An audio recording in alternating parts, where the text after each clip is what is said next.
Let me say, first of all, I want to answer your specific question, but first of all, we all agree that there should be a growing economy. What you have to decide is who's got the best economic plan. And we all have ideas out there, and Mr. Bush has a record. So I don't want you to read my lips, and I sure don't want you to read his. I do hope you will read our plans. Now, specifically, one, on Medicare, it is not true that everyone knows how to fix it. There are different ideas. The Bush plan, the Perot plan, the Clinton, we have different ideas.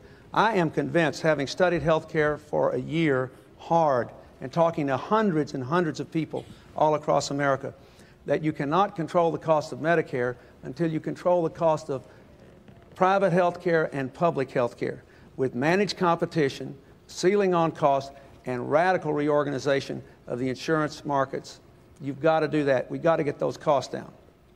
Number two, with regard to Social Security, that program, a lot of you may not know this, it produces a $70 billion surplus a year. Social Security is in surplus, $70 billion. 6 increases in the payroll tax. That means people with incomes of $51,000 a year or less pay a disproportionately high share of the federal tax burden, which is why I want some middle-class tax relief. What do we have to do?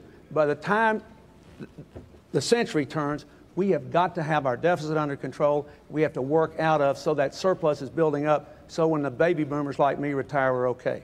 Number three, on the pension funds, I don't know as much about it, but I will say this. What I would do is to bring in the pension experts of the country, take a look at it, and strengthen the pension requirements further, because it's not just enough to have the guarantee.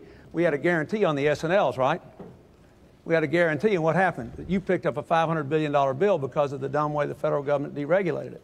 So I think we are going to have to change and strengthen the pension requirements on private retirement plans.